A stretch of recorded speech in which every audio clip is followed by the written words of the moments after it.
Magandang umaga po mga kaibigan. Good morning. I hope you're all safe. Marami pong mga issue na pag-uusapan ngayong araw na ito. At siyempre pa sa ating po namang palatuntunan, kasama po natin ang ating mga panauhin at ang ating mga kababayan mula po naman sa iba't ibang bahagi ng bansa. We'd like to acknowledge our good friend Paul Icamina watching us from Iloilo, if I'm not mistaken, and colleagues from the media who are with us today. Mahalaga ang pag-uusapan sapagkat sinasabi po na a sound mind would bring a sound body. Magandang pag-usapan sapagkat kasabihang Latin ito, ayon po sa mga nagsusuri, ang kasabihan ay mens sana in corpore sano. A definition simply says a sound mind in a sound body. But with thousands of active COVID-19 cases and the enhanced community quarantine and reports that suicides have gone up by 26% in the Philippines. This is worrisome. We have to talk about this candidly so that we will come up with proper solutions or recommendations to persons in authorities on what to do. It goes beyond the ayuda, it goes beyond the physical assistance, but do we have the environment to keep our people sane? Quote unquote. So this morning, kasama po natin sa ating palatuntunan si Dr. Tan Cho Chiong. Siya po ay isang neurologist at psychiatrist mula sa Metropolitan Medical Center. We have with us the Honorable Cora Alma de Leon, former Secretary of the Department of Social Welfare and Development and former Chair of the Civil Service Commission. We have Dr. Joan Rifarial, a member of the Board of Directors of the Philippine Psychiatric Association. We have Professor Tessa Rungduin, a professor from the Philippine Normal University, and our good friend, Dr. Benny Vicente, former director of the National Center for Mental Health. Siguro, let's start with Dr. Joan Rifarial from the Philippine Psychiatric Association. Give us an overview of what's going on and what have you noticed so far. Good morning and welcome. Good morning, Sir Melo. Maraming salamat po for inviting me on behalf of the Philippine Psychiatric Association. Although, Sir Melo, I'd just like to correct something na currently po, I'm not a member of the board. I was the PRO of the PPA last 2016. Okay. So maraming salamat pa rin po. But for now, currently, let us acknowledge that really all of us are going through tough times, difficult times. This is the third ECQ na po, and it has, of course, studies have shown, a lot of studies have been done already as to the psychological impact of this current pandemic on our mental and emotional well-being and mental health. And I agree po that now really we are all going through this together. Talaga pong studies have shown that the rates po of individuals having anxiety symptoms, depressive symptoms, distress, which is stress but in more severe level, and trauma in the form of post-traumatic stress disorder po are really increasing. And I can see this po personally also from my own clinical practice as a psychiatrist. All right. Thank you very much. Thank you. Madam Cora Alma de Leon, coming from your position as former Social Welfare and Development Secretary, as a social worker that you are, and Chair of the Civil Service Commission, ito po bang nagaganap sa atin ay nakababahala ngayon? Nakamute po kayo, Madam? Let's give it a try. Paki-unmute lang muna, Madam Cora. Okay. Good. First, I want to say that I'm not here as former DSWD Secretary and former Chair of Civil Service. I'd like to be associated with the World Association for Psychosocial Rehabilitation, or WAPR, because that's more appropriate in this particular discussion. Pero Yes, may relation naman kasi who suffered the most? The poor suffer the most, di ba?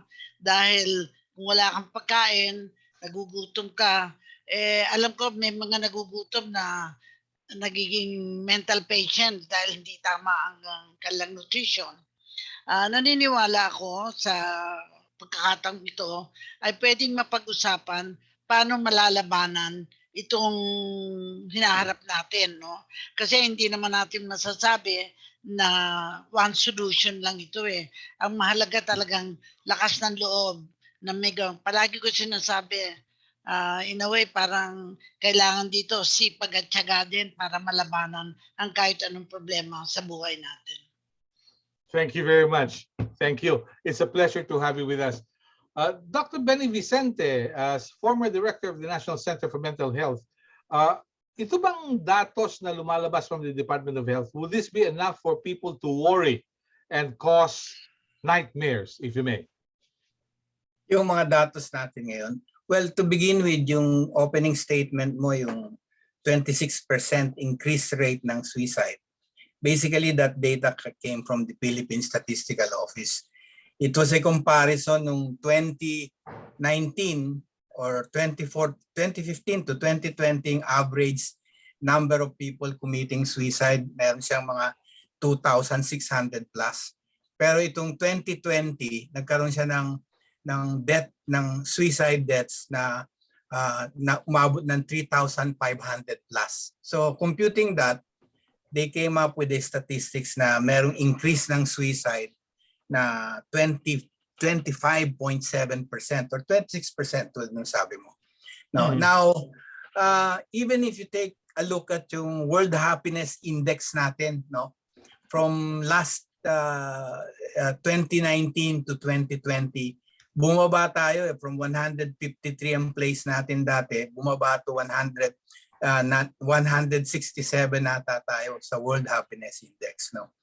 What we know now, actually, what is currently known, no, is really there is an increase ng prevalence ng anxiety, depression also.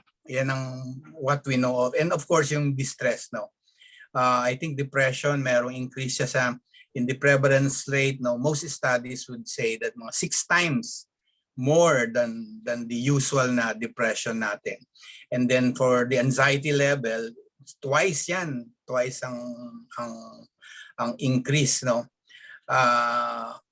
So talagang ang the finding really is that yung itong pandemic natin, COVID, no. Ang tawag niba COVID stress nga, no, is something which is having an impact on the mental health. Now, dun sa lockdown naman natin, yung data natin hindi masyadong clear pa, no, kasi hindi naman na well studied yan. Pero meron na mga data na lumalabas. There are studies in UK, there are studies in Japan. I think ang UK has already 7 lockdowns na sila, no, and it really has an impact on the mental health. Again, ang malaman nakikita diyan is depression and anxiety. And then for the lockdown, it's basically ang risk factor na lumalabas diyan is the loneliness it creates in people. No, yun ang isang ini-imply nila. There is a very high association ng loneliness to developing yung depression, anxiety, and even self-harm and suicide. No. Really? Wow, Yan is that serious, huh? Are people not entertained with the cartoon characters they see on television every now and then? Ano yan, Melo? Are they not entertained with the cartoon characters they get to see on television every now and then? Well, nakaka-entertain din yan, pero double-edged yung double-edged yung mga TV eh. Too much time on TV, hindi rin maganda, no? The same way as yung nakikita natin ng too much cellphone, the blue light and all, no, can yung ang nakikita rin natin dito sa pandemic natin is the disruption ng routine eh. Yung sleeping pattern is terribly disturbed by many. So I think many of our guests will agree na yung insomnia is one of the major complaint eh. Pag nakikita namin yung insomnia, talagang dami yan eh. So tumaas yung insomnia na yan eh. And I guess because minsan napapatagal dun sa mga telenovela, sa mga Korean drama, no, children will watch cartoons. Naku eh, talagang you need to manage yung time niyan eh. Kasi Okay. sirang yung routine eh. With the Maganda pandemic. yun. pa niya. Nung kasing No? bata ako, yung cartoons sa umaga on Saturdays, no? Every now and then may cartoons sa Channel 7, si Popeye. Pero ngayon, you get to see cartoons kahit in the late hours of the night. But anyway, babalikan natin yung issue na yan sa routine. Dr. Chong Tan of Metropolitan Medical Center, tell us your thoughts about what's going on before we go to a professor from Philippine Normal University. What are your thoughts about what's going on today? Bakit ako ang picture ko dyan? Yes, I Dr. think, Tan? can you hear me? Yes, of course. Yes. Yeah, I think this is a very timely topic. It's a very serious one, okay? Because it occupies a very high mortality rate. Okay?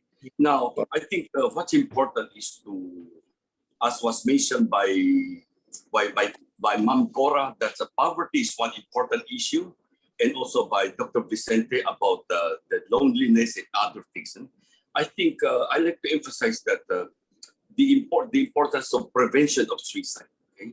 The psychological problems of loneliness, boredom, isolation at home, all of these will be starting points for depression. And if we don't do something with it, eventually they may lead to depression and suicide. So I would like to emphasize that the importance of maybe we have to start the prevention of suicide to start at home. Okay, so let's say at home, maybe we have to encourage them to do the other mental health activities like a physical exercise, okay, some spiritual activities, and doing some helpful activities like art activities, etc., etc.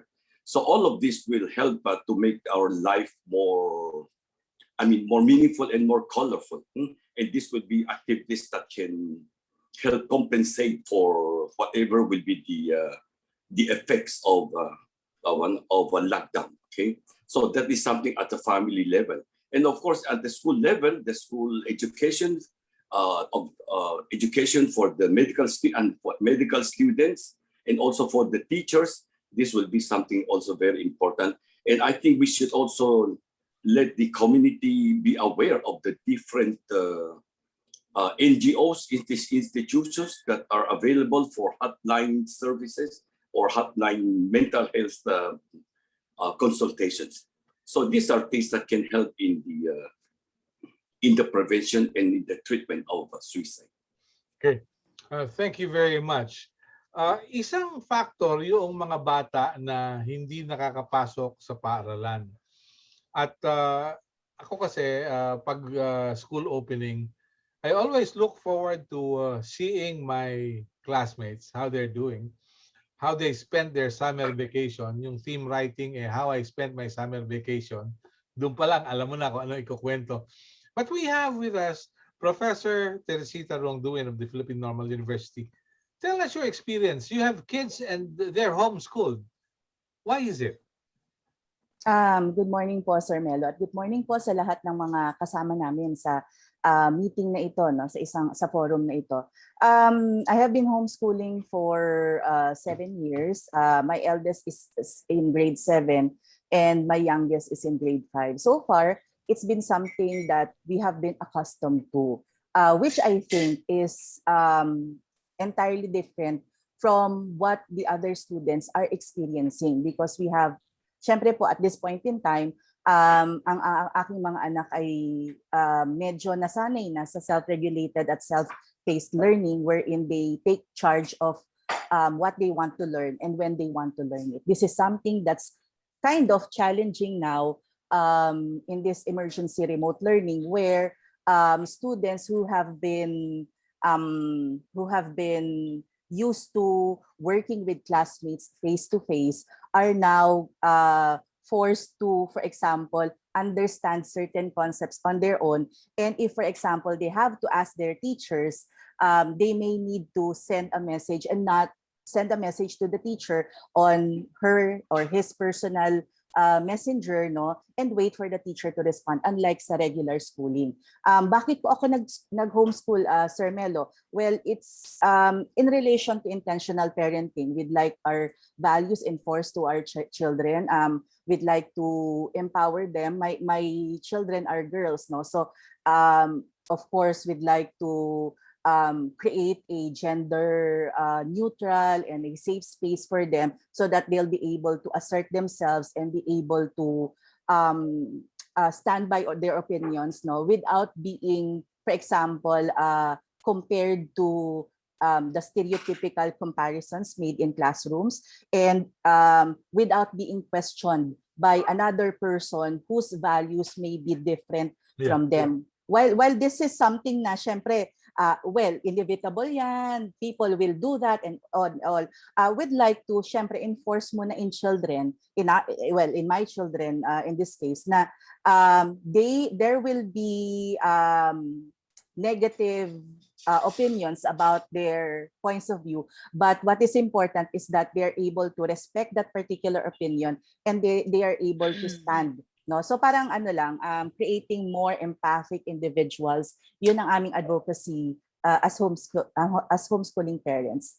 Yeah, that's a very nice idea. It's a novel idea. But in the first place, you have wonderful girls, no, for daughters, and homeschooled sila. Part of growing up, yung maka-develop ng crush, magkaroon ng Prince Charming, so to speak. How would that be affected by homeschooling? It will be there, Sir Melo, but not very early. Parang ganon. It will be there. It's part of the developmental task. We're talking about their girl crushes. We're talking about BTS, Blackpink. We're talking about these people they see on social media, but not in relation to their social media accounts, because we'd like to follow the idea that they have to be 13 first, because that's the policy, that's the guideline in terms of Facebook. But then again, ngayon po kasi because of the emergency remote learning, most of the students, no, they're forced to, for example, kasi that's the only means, no, nakakapag-social media sila at an early age, because that's the only means, no, for them to communicate with their teachers, their classmates, and somehow may impact po yun sa kanila. But then again, yun po, the idea is well, they have classes, no? May mga classes po kami na ini-enroll sila to address for socialization, for the idea of competition, for the idea of collaboration. Yun, sir. Okay. Maganda to. It's a novel idea, really. My good friend Vic Viscocho, all the way from Olongapo City, asked a question, and this will be addressed to our resource persons. Will lead to depression and suicide. How many are we talking about? It seems incredible that applies to most people. Ano ba yung depression na nararamdaman? Ano ba yung bakit nagsusuicide? Siguro, sino kayang volunteer natin sa tatlong psychiatrists? Ladies first, Dr. Joanne. Sige nga po. Yes, yeah. Thank you very much for the question po. We always look at it, any form of mental health concerns or mellow, we always look at it from a perspective of a bio-psychosocial spiritual approach in the understanding of all of these mental health concerns. So biologically po, there are in fact mga what we call as neurotransmitters in the brain. Ito yung mga chemical, yung laging sinasabi na may mga chemical imbalance in our brains, which can be affected, and then it may lead to symptoms of anxiety, depression. Usually, ito yung mga serotonin, ito yung mga naririnig natin na serotonin, dopamine, na bumabagsak or becomes unstable when we go through some psychologically, mga stressful life events or mga adverse life experiences, which may precipitate the onset of all of these symptoms. Like for example, ito ngayon, this current global health crisis, which is also a global parang financial crisis also. So again, all of these stressors now can also be a risk factor for the development of all of these symptoms. Lalo na kung magkasabay-sabay pa, if we take on multiple roles, tasks, and pati psychological factors would include coping skills, our inherent na coping strategies, our strengths to be able to bounce back, be resilient, to move forward from adverse life experiences. So that's biological, the chemical in the brain, psychological, adverse life experiences. Social, it was mentioned already by the other doctors po, my colleagues po from TPA, that socially po, no, especially during this time of physical isolation, magkakalayo tayo. No? There is that feeling of isolation, which can lead to symptoms of loneliness. And then when there is loneliness, tumataas din po.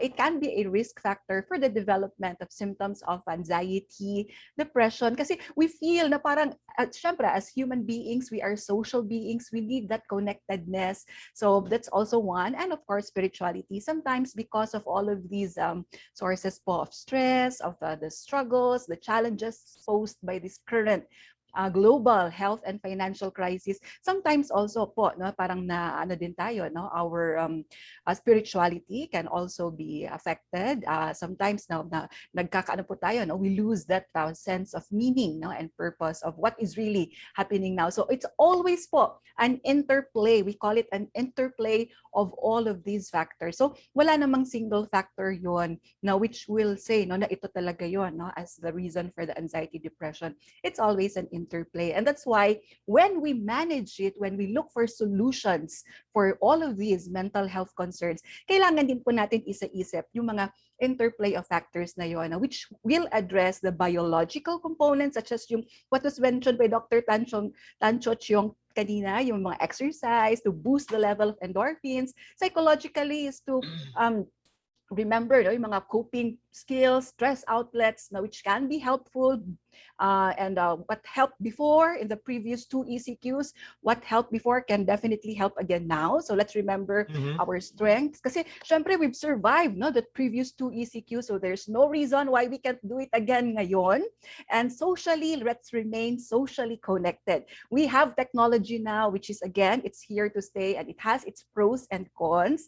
Meron po siya mga positive kasi it keeps us socially connected, but of course, we should find the balance. Kasi nga, sinabi naman ni Dr. Vicente kanina, no, na sometimes if there is excessive use of it, overuse of it, it can also lead to some physical and mental health concerns. And spiritually po. In fact, Sir Melo, spirituality, we're not talking about religion. It's beyond religion. It's really about finding the purpose and meaning of all of what's happening now. Looking at it, no, from a perspective na, ano kaya, what is this a pandemic, this lockdown teaching me? What is it? What is the meaning of all of this? No, it's also a time ngayon during these 2 weeks of lockdown to also siguro sana if we can reflect on it as well. So yun po ang biopsychosocial spiritual approach in the understanding of mental health concerns. Very good. Melo, I'd like to react. Isa-summarize ko yung sinabi niyo, Doc, parang sinasabi niyo na bilhin mo na yung libro ni Viktor Frankl na Man's Search for Happiness. Yes po. Which is really a good book, di ba po, Sir Melo? I cannot say no. That was the first requirement sa amin nung college sa Loyola. Sabi niya, bumili kaya, basahin niyo yan. Madam Cora, you're about to say something. Yes. Please. Sa akin kasi naging na-viral yung BFF. Parang best friends forever, no? Ang point ko naman, best friends, best family forever. Ang isang tao na walang family to relate, walang kaibigan, become vulnerable to being alone, the isolation itself. Kaya yung, sabi nga, kahit nasa bahay ka, wala kang kausap dahil nasa kwarto ka lang. Kung kanya-kanya kayong kwarto, kung hindi naman shared ng mga kwarto, magiging vulnerable pa sa COVID. I want to go on record that I was earlier on a COVID patient. 21 days ako sa PGH. And doon ko na-feel ang isolation na kung hindi kami cellphone, able to contact with other people, you have no visitors, no nothing. Kaya sa akin, I claim na this experience helped me understand what is likely to happen kung ikaw pasyente wala kang cellphone sa PGH. Okay? Yeah. So, in short, na ang gusto ko lang sabihin bereft of facilities, you're already vulnerable kung yung mga pangangailangan mo ay hindi natutugunan, no? And number 2, I agree with Dr. Joan here na all of those factors have an interplay. Hindi naman yun lahat sabay-sabay, no? And I believe na alin ang pinaka-importante na factor sa akin? The gift of relationship. Kung you have no relationship whatsoever, you give up on that. You give up on yourself already. Pag nag-give up ka sa sarili mo, you're vulnerable to suicide. That's my Yeah. long and short of it. Thank you. Yeah. Naalala ko tuloy yung sinabi ni Elton John noong 1970s. We all fall in love sometimes, no? I like the word sometimes. Sometimes. A little too much is problema rin yan. Look at some people. Anyway, we're not supposed to talk about that. Dr. Benny, your thoughts about the question of my colleague Vic Biscocho of Olongapo City about depression? Well, depression, tumaas nga yung depression by 6 times eh. Wala, hindi. Yung study ni Antonio Perlas dati, about 5.3% ang prevalence natin. Pero most studies ngayon show that 6-fold times nag-increase ang depression. No? And ang depression is one of the condition that can lead people to commit suicide. No, yan ang mahirap. And like COVID, walang pinipili yan. Suicide din, wala rin pinipili yan eh. Anybody can have suicide, no? Well, for one, it may simply start na a wish na parang ayaw ko na mabuhay, o not actually committing suicide, but simply a wish that I were dead or I will not wake up tomorrow, ganyan, or some accident. Minsan ganyan yan eh. And it comes in fleeting moments eh. And then sometimes it's really thoughts of suicide pagka intolerable na yung depression nila, yung sadness nila. Dysphoric kasi yung classification mood niyan eh. They want to escape eh. So sometimes suicide is an escape, no? One of the things na makikita mo with people who will commit suicide, I always talk about yung the 3H. Pag people are already, if you have a family member who ang in your communication nakikita mo, feeling niya hopeless, helpless, wala nang happiness, no, or hapless, it's about time na you take to consider baka suicidal na. Now, there are many things which you can do naman on your own, no, to prevent suicide, no. So, on your own, sarili mo, yung inner resources, no, may mga techniques which you can distract yourself from committing suicide. Eh. Kasi ang suicide can sometimes in some people be parang an urge to kill themselves. Okay, self-harm, gano'n, no?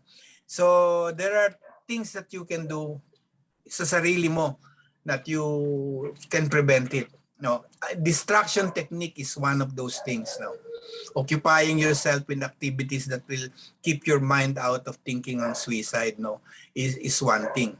Pag hindi pa naman nag-work yung mga things that are inner strengths mo, you can utilize yung other resources within you, that is surrounding you. Basically, families yan, friends. You go to them, ask them help, talk to them. No, maybe express your feeling. No. And then partly then, pagka merong mga suicide, one of the things that you can do is developing yung safety plan, no, suicide plan mo, no, like for example, distancing yourself from triggers that will make you think of suicide, even yung mga materials ba, na like sharps, drugs, no, itago mo na yan, or if you have a gun, no, maybe, kasi very lethal yung baril na yan eh. Pag meron ka mga ganyan thoughts, patago mo na sa kaibigan mo, palak mo, no? So, hindi ka matempt dyan. And if all things, ito pa rin, nagfe-fail pa rin, consistent, you seek professional help. Marami pa rin namang ngayon sa mga psychiatrists ngayon, online, you can consult them, no? So, yung distance is no longer a barrier ngayon with online counseling. Eh. Pwede kang nasa Mindanao, pwedeng sa Manila ka mag-connect, no, or you're in other countries, pwede na rin ngayon yan eh, no. So these are the things that you can do pag sa suicide, no. Well, marami pa eh na magagawa, especially in loneliness eh. That's one of the risk factors na which the government should also start to do something about it, no. Yeah. Okay. Liliwanagin natin yung suicidal tendencies may be different from delusion of persecution, Doc? Oo, iba naman yung delusions of persecution. Mga iba pa yun. No. Okay. Oo. Na parang inapi ka na ng mundo. Ano? Ganon? Well, that can happen sa depression. When you're down, you feel na nobody's helping you. When you're down, you feel as if kalaban mo na lahat, no? Okay. Pero it's different talaga kung you say delusion kasi is a hallmark ng psychosis eh. No? Not all people who are depressed will have psychosis. Some do. May psychotic features pero depression itself ang main problem sa depression is yung feeling, yung mood. The mood disturbance rather than a thinking disturbance. Okay. Dr. Tan Xiong, merong isang kwentong nakarating sa akin. Isang family friend namin na nai-refer namin sa isang government hospital for COVID. So natanggap silang mag-asawa dun sa ospital. At first, pagdating dun sa ward yung katabi nilang kama, namatay yung pasyente. So traumatic do sa mag-asawa, no? Then sumunod na araw, may isang pasyente mula sa second floor tumalon. No? You can imagine the trauma sa mag-asawa. Dr. Tan, yung bang nasa ospital ka at may COVID ka, is it enough to drive you to your wit's end, so to speak? Yeah, it's good you mentioned this case, no? I think this case also shows the importance of psychiatry in the treatment of COVID. There's a saying that even though COVID is a pandemic of infectious disease, actually it's also a pandemic of mental health. As you can see, that imagine one is inside the emergency room or in the ward, and they're surrounded by people, maybe one after another will die, or one will jump out of the windows, etc., etc. So this is a situation that will call for mental health intervention. So if we have the chance to talk to these couples, I'm sure that they can relate to us their fear, their worries, maybe their inability to sleep, and other signs and symptoms that were mentioned by Dr. Joan earlier. Mm-hmm. Okay. So this is the importance of I don't know, maybe in that situation probably there was no psychiatric service available, but if we can let the information about mental health, the different NGOs and institutions wherein they have hotlines available, then it can be of help to that kind of a situation. Yes. That's very good na mention ninyo.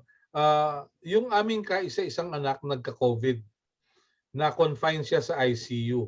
And there were procedures that were supposed to be done, which were not explained to him, but explained to his wife.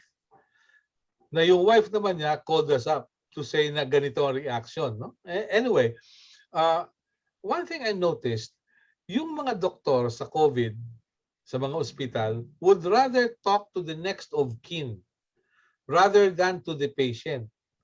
Maybe for fear na magka-COVID rin sila, or probably baka ang tingin nila sa isang may COVID, baka wala sa state of mind na maayos dahil sa may sakit, so they would rather talk to the next of kin.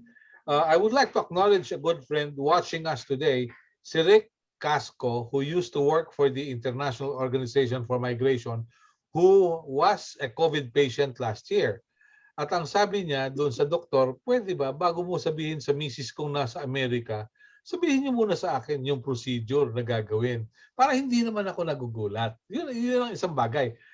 I don't know, Dr. Joan, Dr. Benny, Dr. Tan, would you care to react before I go to Tita Cora and to Professor Tess? Yes, please. Maybe I can. Well, yes, please. Okay. Yes, Doc. Yeah, I think one of the problems of the doctors usually is that doctors are very busy. So that may be one reason that doctors don't give time to don't explain to the patient. That could be one possibility. Another is probably the doctor in charge of Mr.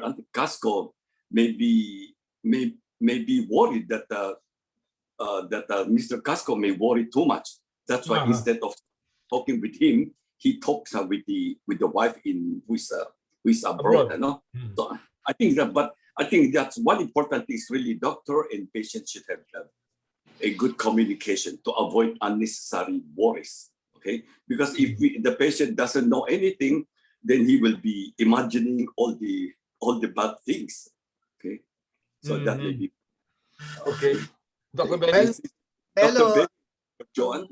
ICU yung patient and I'm presuming then na nasa ICU, baka nakakonect na sa oxygen and then talking to the patient, minsan nakaka-exhaust yun pagka nag-uusap ka, no? So, and you need oxygen, mababa na yung oxygen mo. So, a lengthy talk with ako naniniwala ko dapat sabihin talaga, no? At least masabi mo. There is wala naman talagang need na kailangan magsalita yung patient. Pero baka naisip ng doktor, nakakabit siya sa oxygen, no? I will talk to you, mag-explain ako, mag-aantay, ma-exhaust yung pasyente. Yun ang isang naisip ko. Plus, the factor that tama rin si Dr. Tancho Chong na very busy rin yung mga doktor na yan So, mas madaling kausap yung walang problema na relative Okay. Well, so, yung Patch Adams approach will apply to non-COVID patients, no?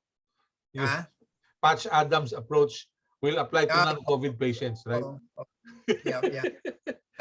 So, sabi ni Rick Casco, siguro daw nagkaroon siya ng peace of mind kung at makakapag-cooperate kung sinabi sa kanya.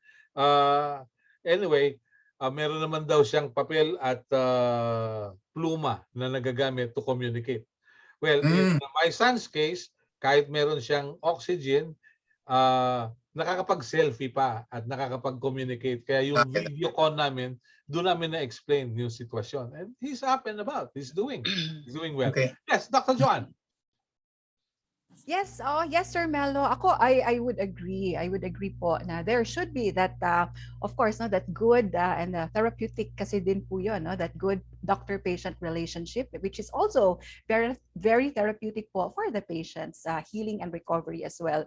Yun lang siguro po, we wouldn't really know kung what really happened on the grounds. Yun nga, there can be a lot of factors po na which could have affected no, yung the communication process. But sana po, yeah, I agree no, na we maintain that good doctor-patient relationship communication lines should be open para po walang gulatan, no, and it can add more anxiety and fear doon po sa individual who will go through the procedures po. And kaya nga po ngayon, no, we may mga studies din also, Sir Melo, in fact, no, na we also need to understand that these are extraordinary times po kasi talaga, no, it's not the usual na po, no, pre-pandemic talagang there is that time to really engage, etc. Ang dami pong there can be barriers po also now, no, like PPEs, etc. So and the number of patients din po siguro. So yeah, kaya the doctors also po are medyo may mga studies din po ngayon, no, na other doctors also po are also affected by mga symptoms also of burnout po, no, mga members ng the frontliners also. But yes, ideally po the communication lines should be there and we maintain good doctor-patient relationship for therapy po, and for the therapy to be of course, no, for the benefit always of the patient. Yeah. Madam Cora? Yes, I remember a remark of Dr. Yolando Sulit who passed away. Sabi niya, Cora, there are no good doctors, there are only good patients. Meaning to say we have to be patient with the doctors that we have. That's not really a joke. I think it's serious. Yeah. My comment is this. We must also be understanding of the health workers we are working with or they're working with us. They've got no time to kumbaga, hindi naman sila makikipagkwentuhan sa inyo. They will just, in fact, they would wake me up and then they would jab na lang because they had to put insulin. They don't tell you why they're there for. They will just bring the needle. They will just do it. But I understood because ako ang feeling ko, it begins with understanding. If you understand the nature of the work, the pressure therein, you will be more patient also with them. And lastly, I think you must trust. Because if you don't trust, you sometimes become angry and it affects also your health. Pag palagi ka palagi kang nagagalit, masama din yun eh. So kailangan you must be a bit sober, a bit, light-hearted, and I think we must also enjoy ourselves by listening to a lot of jokes instead of watching all the bad things that are happening around us. That's just So, my prescription to good health. so yung sinasabi niyong masyadong nagagalit, apektado yung kanilang state of mind. Paano yung laging nagmumura? Paano yun? Kasama yun. Kasama yun. Okay. No need to explain. I might go into troubled waters. No. Napag-usapan lang. Anyway, Tess, you have two wonderful girls, no, na tinuturuan sa homeschool. And you're still with the Philippine Normal University and you have your terms of reference to attend to. Yung setup, maganda homeschooling because you have a home. I'm thinking, kung ako ay isang public school teacher na may 3 akong anak o 4 na blended learning at meron pa rin akong turo na may 4 na po akong estudyante, paano ko hahatiin yung panahon sa aking 4 na pong estudyante at sa aking 4 na anak na nag-aaral din dapat kong turuan? Paano kaya yon? Sir Melo, may ano pa yan ha? May mga forms pa yan. Magluluto pa nga pala ako dyan. Oo, may forms pa. Magbubugas pa ng Meron plato at iba pa. Yeah, okay. At saka may ano sila out of task, kumbaga parang additional requirements, no, na kailangan gawin. Halimbawa, sila ay advisor, liaison officer, sila ay yung mga ganon, ano. But we have talked to a lot of teachers in terms of their and others, if I may add, are in graduate school. No, so these are all layers and layers of responsibilities, no. But I think in terms of how public school teachers have been adjusting, making ways in order for ends to meet, no. Medyo resilient ang mga ano natin, ang public school teachers dahil nababalance nila. But not all. Of course, we have to work hand in hand with different support groups in order to address the needs of the public school teachers because of the different expectations, no. Parang they're expected to be they're expected to, for example, address all these needs and then be the parent that they have to be in terms of their children. In most of our webinars, seminars, or when we have the opportunity to talk to the public school teachers, especially, for example, in our classes in the graduate school, we encourage a forgiving attitude, no, parang a forgiving idea, no, in terms of how they would do all of these things at the same time. So parang sinasabi namin na try to forgive yourself because you don't know really the technology, the way people expect you to navigate the digital space, no? Parang, and then forgive for your students because they're not the students that you have been expecting them to be had it been a face-to-face session, no? And then forgive your superiors because they're still treading difficult waters then, no? And then forgive the system. Parang forgive the system, no? I think if this is something that's if we instill a knowledge of parang being able to be more forgiving of ourselves and others, no, it will give us a perspective of which should I prioritize, how would I prioritize these things. And then, for example, it encourages an open communication with their children. Usually, ang sinasabi daw nila is, parang, mga anak, dahil ang nanay ay teacher din, no? So parang kailangan magtulungan tayo. But that's a very ideal case, no? So their lived experiences is an area that we should also look into in terms of mental health. Okay. We're fortunate to have with us a good friend, si Waro Sete from Smart PLDT. Wow, tell us about what you're doing at the moment. Meron kayong project sa Tarlac for mental health. Tell us, what is it all about? Thank you, sir. Thank you. Good morning. Thank you rin sa ating subject matter experts on board, no? And thank you and good morning also sa buong Pilipinas. Yeah, sa PLDT Smart kasi, sir, no? Part of their, I guess you can call it an advocacy, no? Is how to use the internet in positive ways, no? Nababanggit nga ng mga subject matter experts natin, no?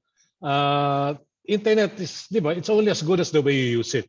Of course. So, yes, di ba? So we'd like to educate our customers, we'd like to educate the communities where we do business on the positive things of that what you can do on the internet, no? So, ang tawag po namin sa programang ito is Better Today. And then we kick this off with the mental health awareness in partnership with the province of Tarlac, no? The numbers, the Facebook numbers were great. I mean, the last time I checked, there was 10.4K views, no? Live po ito. As of this moment, I think it's around 14, 15K already. My point is, there is obviously a lot of interest, no, in mental health, which I think personally, as far as my own mental health journey is concerned, no, it's pretty great because I think people are starting to realize that there's to correct that stigma on mental health. I mean, we go to the gym to take care of our physical and muscular systems, right? We eat right, no? Why can't we do the same for our mental well-being? So that being said, whatever rocks your boat, do you want to, ride a motorcycle? No, in my case, diba? And it's doubly important right now in the context of the pandemic where we're isolated. No, so that's what we're trying to do as far as telco is concerned. We'd like to make that part of our customer experience. No, positivizing the internet. In the simplest terms, better today. That's it, sir. I hope I explained it well there. Yeah. Thank you. Okay. So you have modules doon sa website or sa application? Paano? What we have po, we have si Rian Portuguese, no? She's a millennial psychologist, no? And then we partnered with locally with JP Silvestre, another millennial psychologist, because we feel that the main target of this program is the younglings, Gen Z Okay. and lower, and a little higher probably. But strategically, moving forward, what we want to do is develop a psychological first aid program. No? That's what we're studying now. We do have a framework, no, that's already on the ground. So essentially, we'd like to partner with LGUs and other communities, right? So what's the strategy? If we have a community-based psychological first aid program, no, the much simpler cases like what we're feeling right now, anxiousness, loneliness, can be addressed at the community level. And strategically, it's also a possibility to build a stronger community, right?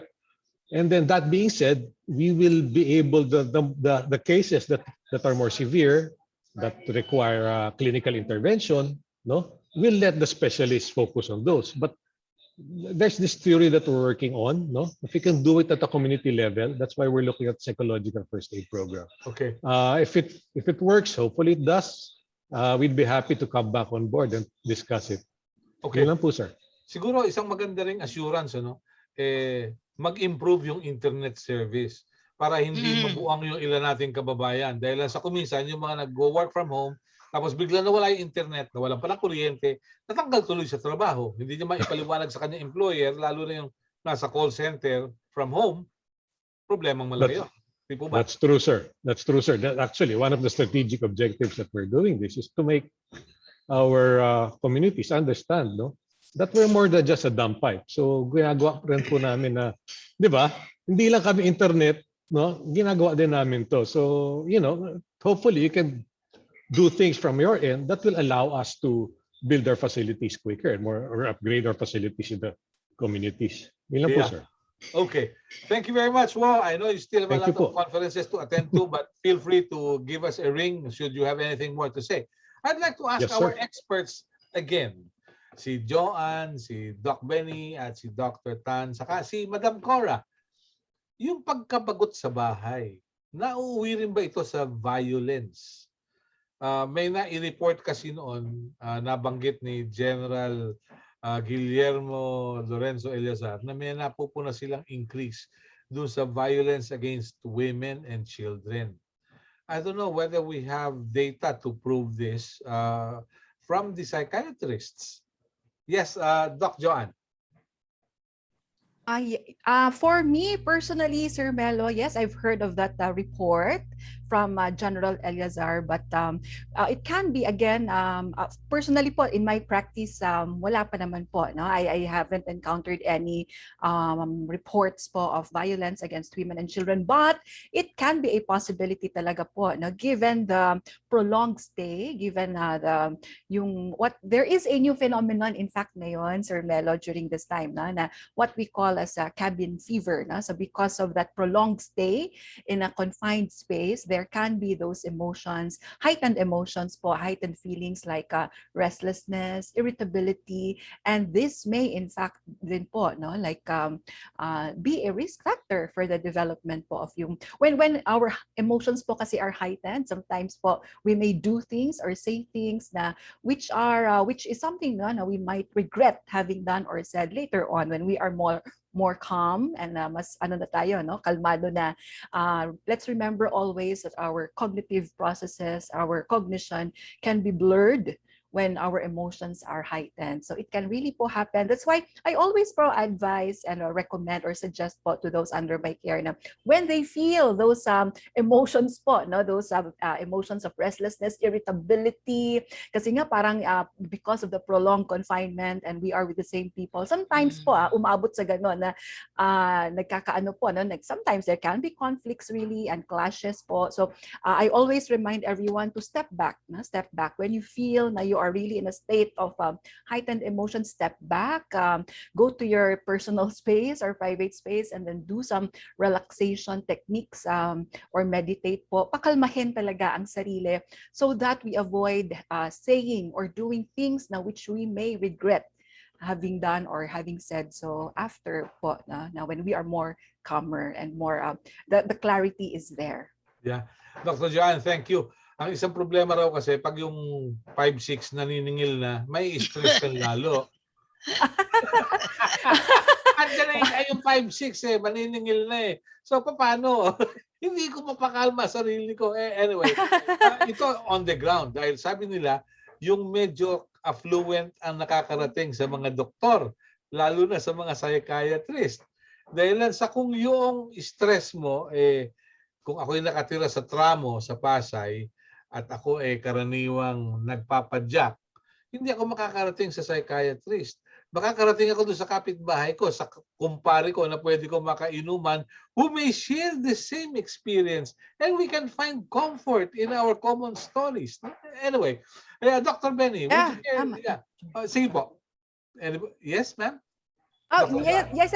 I just wanted to add lang po from what you mentioned, Sir Melo, na there's commonality. We call this, in fact po, a shared experience. So there is a collective po, no, na emotions now. And again, we are all feeling all of these emotions, klase varied emotions po, ranging from sadness, irritability, frustration, anger. Yung iba po, it can also manifest in some behavioral, ano din po, no, behavioral actions or behavioral manifestations of stress, such as engaging po in yung not just the yung suicidality, but mga high risk or risky behaviors as well. So again po, this is a shared collective experience ngayon, and that's why talaga po ang always natin tandaan is we are never alone in this situation po. So when we feel that parang tayo lang, no, in fact, it's a global phenomenon, and don't worry because we are all going through this together. In fact po, ang PPA, we are in collaboration ngayon with various groups so that we can, of course, help and reach out to more people, more of our kababayans po. Especially those in the provinces with medyo limited lang po ang access nila to psychiatrists. Okay. Yeah, Doc Benny. Yes. Matagal experience mo rito yung common experience ng mga tao. Kaya nga may inuman na kuminsan nauwi sa hit-hitan ng kung ano, di ba? Kaya nagkakagulo tuloy. Anyway, your thoughts please. Well, anyway, yung sabi mo kanina, yung maniningil, kung magaling ka naman magtago, no, ma-avoid stress na yun. Kasi avoidance is also form na, If you do it once, twice, it can be okay kasi that is a coping mechanism mo yan eh. Pero mabanggit mo yung use ng drugs, no? So, mga studies will also show that yung the use of drugs and alcohol increases during this time of pandemic. Dumadami rin yan. And yung ang family, no, although ang tingin mo, maganda na to, no? Dahil lockdown, magsasama-sama tayo, magbabanding-banding tayo. Hindi lahat ganun kaganda eh, no? Let's say pag ang problema mo is yung asawa mo, masyadong madaldal, masyadong nagger, no? Minsan gusto mo pang nasa trabaho ka eh, mapasok ka ng trabaho. Eh ngayon, nilagay ka yung kasama kay 24/7, lalo ka ma-stress, di ba? Or much more, children who are now exposed sa away niyong mag-asawa, lalo na kung merong physical contact na nangyayari. You traumatize the kid, araw-araw nakikita nila, nagsasabunutan kayo, nagbabatuan kayo. And that is a form of traumatic stress syndrome, no? And kung talagang matagal yung lockdown, ganun na nakikita, it can develop to a post-traumatic stress disorder, no, which is a mental disorder na. So marami pwedeng mangyari, no, kung especially if the family and the lockdown is dysfunctional. Nako, ang hirap niyan. Ang daming effect doon sa mga bata and the people that are there, no. So minsan tama ka nga, Melo, avoidance minsan, no. Well, nabanggit na rin yung mga techniques ng stress management. That's good. Kanina yung meditation and going magandang mga techniques yan eh. But you have to teach people also yung mga techniques na to, yung mga ganyan. No? Yeah. Doc Benny, sabi naman nila, on the other hand, yung mag-asawang hindi magkakasundo, pag nagkaroon ng lockdown, nadidevelop yung Stockholm Syndrome. Yeah, nag-identify with each other. They now fell in love again. Di ba? Stockholm Syndrome. Pwede rin. Pwede. Yung techniques sa meditation, sa exercise, paano yun? Do you have this on video? Para makita rin ng ilang mga kababayan natin later, kung sakaling ma-share ninyo, isi-share ko rin sa kanila. Dr. Tan, yeah? Yes. Yeah. Sorry. Yes, Doc Tan muna po. Doc Tan, yes. I'm sorry, Dr. Joan, sorry. Yeah, regarding this, I think you can go to YouTube and you can download some of this simple, maybe 3 to 5 minutes of meditation, qigong exercise. I think this will be very helpful. I always emphasize to friends and patients that they can, let's say the exercise will be 2 to 5 minutes. They can repeat it 3 to 4 times, and that will already be around 30 minutes. And they can do this series of 2 to 3 times in a day. Okay? Really? So so I think this would be good. And nowadays with the technology, aside from this, there are many other free videos that we can download. Now, regarding, I'd like to say something about violence at home. I think at the moment we don't have statistics about the incidents of violence at home. But in my communication with some community health workers, they reported that there are really a bit of increase in the incidence of violence at home. No? And I think I recall what Ma'am Cora said earlier. Poverty and depression and violence, I think they go all hand in hand together. So at the community level and for the prevention of this kind of behavior, I would like to suggest that maybe home gardening is one thing that we can do. Because in home gardening, poverty is one problem. In home gardening, with just a few pots or as many pots as we can grow kamote, sitaw in 2-3 weeks. So by this one we can help in poverty alleviation. And also planting plants at home in front of our windows and the doors. They can block the coronavirus. Okay, and the plants will absorb the carbon dioxide and give out the oxygen. So all of this, all of this in small way will be good in the prevention of COVID, and also talking, planting, seeing harvesting something after a few weeks and talking with the plants. This is also something therapeutic, psychological. Really? Okay. Yes. Yeah. Oh, magandang idea 'yun, ano? Kaya lang pag nakita ko nung kapitbahay ko, nakausap ko yung tanim kong talong, baka sabihin wala namang Bluetooth 'yan, baka tinamaan na rin ng masamang hangin. Okay lang. Okay lang yung kausap Okay mo. lang. Ang problema pag sinagot ka Ayun, ng talong, yun. yan. Okay. Magkonsulta ka na niya pag sinasagot ka na ng talong na kausap mo. Ayun, tama. Delikado. Okay. Kaya ko nabanggit kanina pala yung violence against women and children. In a previous forum, nabanggit ni Ani Arlan, yung Pangulo ng Municipal Social Workers Association, na they noticed it sa kanilang mga miyembro na mga social workers, iba't ibang bayan, na may mga ganitong reklamo. Merong ganitong complaint sa mga may bahay na sila nasasaktan ng kanilang mga... Tama mo dyan, Melo, pati the elderly. Okay. Women, children, in the family, sometimes the elderly, lalo na yung medyo elderly na meron ng dementing problem. So minsan naiinis they are also violated by may violence sa kanila. Really. Mabuti binanggit niyo yan. Siguro we can have another discussion. How do we treat pregnant women, children, and the elderly in times of COVID? No? Mahalaga rin ito eh. In some countries, meron na silang study, pero sa Pilipinas, hindi pa rin magkasundo doon sa protocol. Anyway. Madam Cora, if we are to look forward, we all know that the Constitution says that the family is the basic unit of society and it should be protected by the state. How do you look at what we are undergoing today? What could be done? The government has done something about it, katulad ng solo parents. No? It's now acceptable. In fact, they're assisted. In the past, itinatago if you're a solo parent.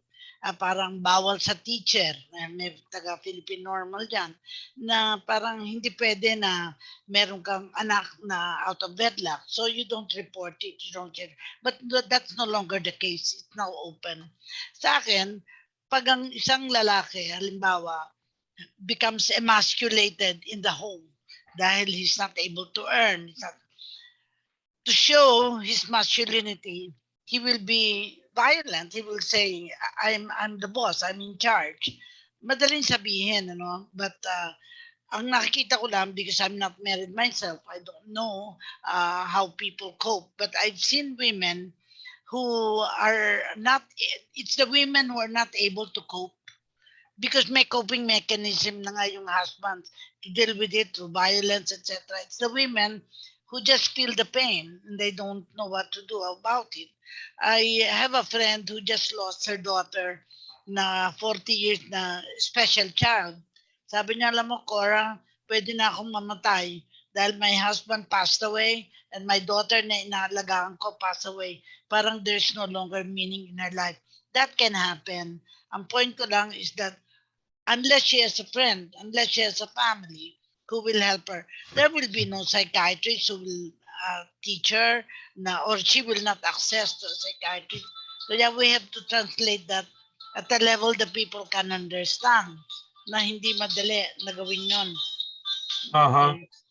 Okay. Yeah, I have a phone call. Yeah. Sige, go ahead. Thank you very much. Ang isang problema kasi, how does society look at the Filipino family? There's a senator who once said, yung isang single or solo parent parang naano lang, no? And this person would like to become a vice president, but that's another issue. Okay. So naano lang daw eh. Sige, okay. Sige, nakwan lang. Sige. Pero Dr. Joanne, how do you look at the family now? Whether we like it or not, there is overseas employment, no? Whether we like it or not, a husband or a wife would have to go abroad to make both ends meet. Pero behind the success, if you may, of having much money, merong hindi mabilang na cost dito. Like for example, sabi nung isang kasambahay sa Hong Kong, masaya na sana ako, established na yung pamilya ko. Pero sabi nung anak ko, bakit na nung nasugatan ba ako sa pagbo-boy scout ko, narito ka ba para lagyan ng band-aid yung tuhod ko? Wala. Nasa ibang bansa ka. Yes, Dr. Joanne. Yes, yes, Sir Melo, which is truly po, no? We should acknowledge and we should understand na it can happen po, and but also there is that ano kasi po, no, yung balance talaga na even if we want sana po for our family to be here, all of us to be in the same home, kailangan talaga to, of course, na earn money for our family, and the livelihood should be there, etc. Especially ngayon, again, it's pandemic, and we really need to save up and prepare. Yung mga stories po like that, it's really po heartbreaking, because let's understand po na when there is a form of loss, any form of loss po, no, yung nawala, for example, the family structure is, there's the loss of a family, no, yung concept of family for a child, or be it perceived loss or actual loss of a person due to separation, family separation, nagkakaroon po talaga, no, ng grieving process. A child or anyone po who would go through a perceived or actual loss can go through a grieving process. And that is one example, in fact, no? And this is a process talaga po which needs, of course, which needs processing. It needs our help. Hindi naman po kailangan na with a mental health professional kaagad. But again, we look at the immediate family po sana to give that support, comfort, reassurance that whatever happens, the family is still here to keep the child safe, protected, and secured. Kasi there is also, aside from the grieving process of that perceived loss, meron din po, no, anxiety about safety, security, stability of the family, income-wise, finances.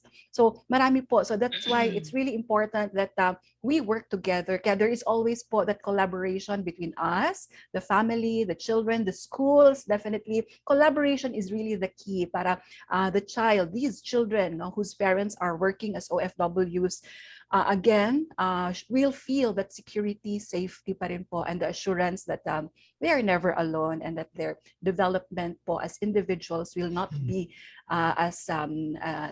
again, affected as much by these circumstances. Okay.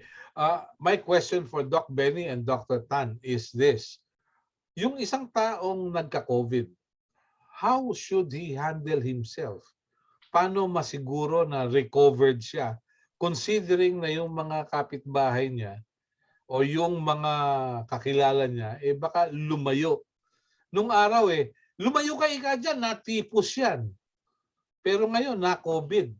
Doc Benny, paano po yun? We're talking about discrimination, no? Yeah.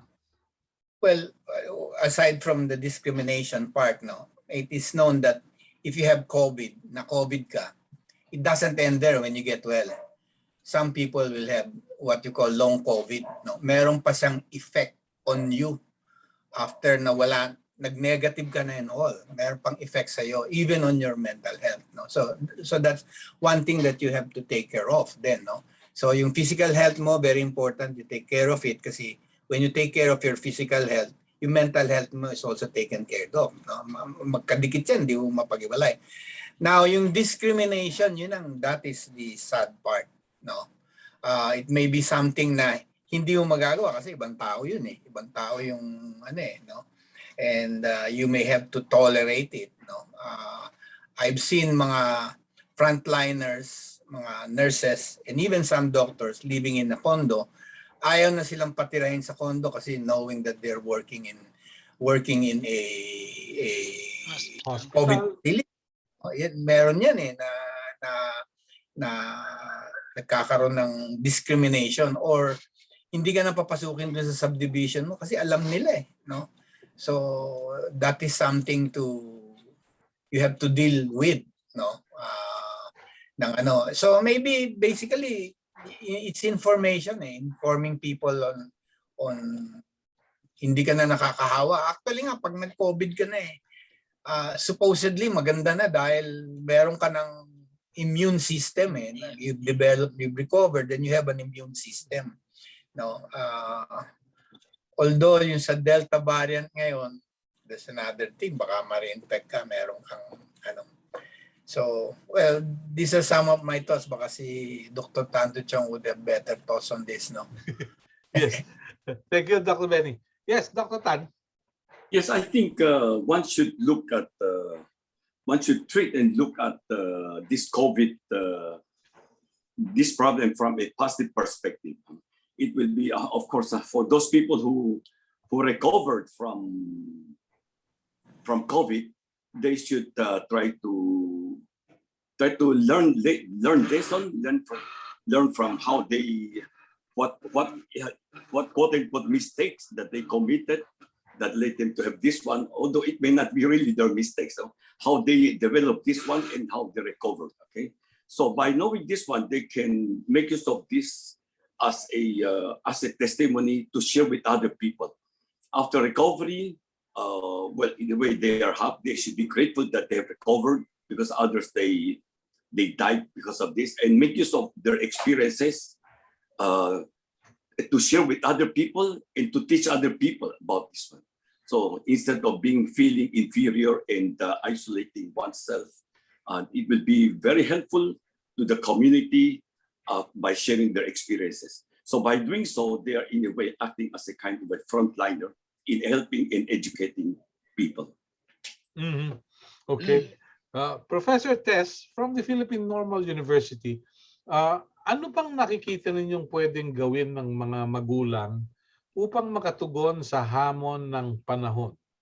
No? What are they supposed to do to cope with the headwinds that we have today? Well, in order for families and parents to cope, unang-una po ay kailangan maging aware sila in tune sila sa nararamdaman ng kanilang mga anak, at hindi nila isa-sacrifice din ang kanilang well-being doon sa well-being ng kanilang, kumbaga, ng mga kasama nila sa bahay. Kumbaga, parang while we are looking after our kids and our families, our partner, we need to take into consideration also ourselves in the whole picture, na parang kailangan maayos ako para maayos ko matulungan ng iba. I think a supportive community is also imperative in terms of the help we can provide the families, no? So yung kunyari yung naibibigay na tulong ng community sa atin ay mahalaga. Ito ay nakikita namin sa mga pag-aaral na ginagawa namin sa, halimbawa, sa mga senior citizens at kung paano sila nag-navigate ngayong pandemic, no? Mahalagang bagay yung merong suporta mula sa komunidad, hindi lamang sa kanilang pamilya.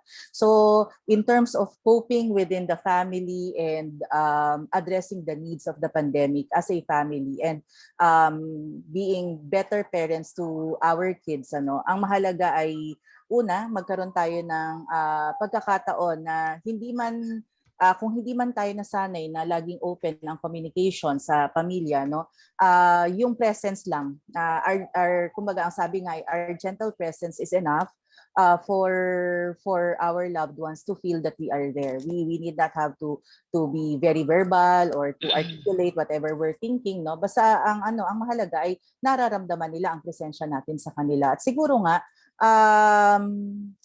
gumawa ng mga bagay na pare-pareho mag-e-enjoy, no? Pare-parehong magkakaroon ng meaningful time, no, with one another, no? So it could be, for example, public school teachers with their families or families na hindi ganon ka dami ang resources, no, ngunit nagkakaroon ng pagkakataon na ma-enjoy ang kunyari ang simple meal with their families. So I think that's what we can do, no, in order to at least survive and be more resilient in this pandemic. Okay, very well. Wow, baka may pahabol ka. Can you tell us, mag-i-improve na ba yung internet natin? What have we been doing to improve it para hindi naman ma-isolate ang tao? I'd like to thank the internet facilities when our little boy, JP, had his COVID. Sabi niya, hindi nga naubos yung data niya for 12 days. So, okay. No? At least in touch siya sa amin at may communication. What efforts have you done to further improve the service? Yes, sir. Thank you. Yes, sir. Services, we are committed to constantly improve our services, no, whether wired or wireless. The investments will continue. In fact, we are already going to areas that are underserved as far as fiber internet is concerned, no? So these are areas primarily in Mindanao. So tuloy-tuloy po ang rollout natin. And then we are also expanding yung international gateway capacity natin. So yeah, because we want to be ahead of the demand ng market. So in fact, even before this whole COVID thing started, we already see this upkick in demand. So it's budgeted for, no? We made the resources for it. So yes, services will continue to improve, sir. Yun lang po. Very good. Okay. Parting shots, message para sa ating mga kababayan. Tita Cora, I may have failed to ask you some other questions. What do you think would be your message to everyone? Please go ahead. Well, ang sa akin message, hope for the future. Kaya I'm wearing this green, no? Green represents hope. I am a believer in the baranganic approach in the delivery of services. So sana sa mga barangay health workers will also learn and be able to teach the people yung tinuturo ng mga psychiatrists, psychologists, because they are few and far between. Mahalaga na makarating sila to the community. So yun lang, and I think this program, Tapatan sa Aristocrat, becomes a bridge to deliver that information at the community level. And as I said, I myself have found myself Zooming has become the order of the day. So kailangan talaga gumagana ang internet. Kung hindi nakalagay you cannot be heard. You cannot know. So that's all I have to say, and I want to thank you for this opportunity to share my thoughts as well. Madam Cora, how will people get in touch with your group? Saan? Sa World Association Yes. of Psychosocial Rehab? Yes. Ano lang hindi kami ganun kadami, no? Kasi again, many are engaged in their own little world, their own practices. So every so often, Dr. Tancho knows also na resource person siya palagi sa WAPR, and we still have to do a lot to be able to deliver the message na the shortage of professionals need not be a deterrent for us to do something about the situation. Thank you. Thank you. Tess, your message, please. Maraming salamat po muna sa inyo, Sir Melo, at sa Tapatan sa Aristocrat, no. Ang aking message ay let us be more supportive of each other, no. We need each other more than ever today, and let's do this for our children, because this pandemic will be part of our lives, and we need to see the good coming out of this pandemic, but not necessarily forgetting how we have endured, no? Para hindi lang yung puro maganda na nakakapaghanda tayo dun sa hindi naging maganda na dulot ng pandemic. Maraming salamat po. Thank you. Dr. Tan Xiaoqiong, please. Yeah, I think our main topic today, suicide and depression, is very timely and very important. And I would like to say something that the prevention is very important. So we have to prevent. Then we have to be proactive rather than be reactive. So the prevention should start at home, at the community level, and also at the school. So we can educate and impart these lessons, and then we can prevent. Okay, including all the preventive measures, therapeutic exercise, spirituality, and other things. Thank you. Thank you. Dr. Benny, please. Well, ako sa akin is more of an appeal, no? Yung we have yung vaccination natin A1, A2, A3, A4, no? And then ng A3 natin is yung may comorbid conditions, no? In the comorbid condition, hindi nasama yung people who have severe mental illness. And the severe mentally ill people, many of them are in government mental hospitals, no? And jam-pack yung situation nila dyan, no? And sometimes they're not, hindi lang sometimes, many of them are not prioritized for vaccination. Hindi, mauna muna yung health workers, sila muna. And the severely mentally ill patients are not given those badly needed na vaccine. And we all know that yung severe mental disorders, no, it's a higher mortality rate yan, 2 to 3 times than the general population. So in fact, that is also one reason di sila vaccinated. Yung mga psychosocial rehabilitation process are not being done. They're just simply there in their wards, no. I think para dapat ma-include sila sa priority list in the vaccination. At least that is the most decent thing to do with them, kasi nandun lang sila sa mental institutions, no. They're just in the ward dahil because of COVID, sabing gano'n, ng mga psychosocial rehab na stop, no. We should think about innovative ways by which they can enjoy more, magkaroon sila ng rehabilitation process, no. So ang appeal ko kasi talaga is they should be included. The severely mentally ill should be included in the priority vaccinations, lalo na sa mga mental hospitals, no. Yun lang sa akin. Doc Benny, siguro tutuloy ko na rin yung suggestion ko dahil magpi-presidential elections na naman. If we can be allowed to do surveys in mental institutions, kung sinong mga choice candidates nila ron, ano? Lagay ko, madadaluhan sila kaagad, no? Dati nga, voting stations yung mga ibang mental hospitals din, Kaya nga mag-survey tayo. Sino sa akala nila ang pwede na maging presidente? At sasabihin natin sa mga kandidato, ilalabas na namin yung survey. O gusto nyo bang malaman kung sino number 1? Palagay ko, maglalobby sila, wag ilabas no? Anyway, hindi naman yun ang topic natin.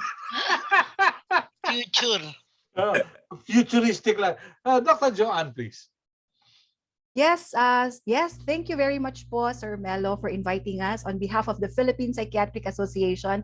Maraming salamat po for giving us this opportunity also to help raise awareness on mental health. And I would just leave po, I'll just give these 3 take-home messages po. Number 1, this is really a very relevant po na topic for today because we know that there is no health without mental health, and that is according to the World Health Organization. Kaya kailangan po talagang we need to take good care of our mental health for us to be able to take good care of other people under our care, be it our family, ang ating mga estudyante po, like yung what was mentioned kaya ni Ma'am, no, sa school. So, and that's first. And second is again, safety is the priority in any situation po, in any mental health concern. Safety is the priority, and as what was mentioned kanina by Dr. Tan Cho Chong, we can prevent, no? So prevention pa rin po is the key. In fact po, self-harm, suicidality is preventable. Let us know the warning signs, be aware of the warning signs, and of course be very vigilant and reach out po kaagad if we notice these warning signs from our friends or family members. And lastly po, we are all in this together. Walang iwanan, and that's why po we are really very happy as an organization, association. The Philippine Psychiatric Association is always here po to collaborate with all of the organizations po, and we are always here po ready to give mga din po, no, help raise awareness on mental health concerns and issues like this. So again po, maraming salamat on behalf of the Philippine Psychiatric Association. Thank you po, Sir Melo. Magandang umaga po sa ating lahat. Let me end our discussions with a simple quote. Ang sabi ay ganito: our human compassion binds us the one to the other, not in pity or patronizingly, but as human beings who have learned how to turn our common suffering into hope for the future. And the quote comes from a man named Nelson Mandela. Thank you very much. Have a nice day. God bless us. Thank you. Keep safe. Till next time, magandang umaga po.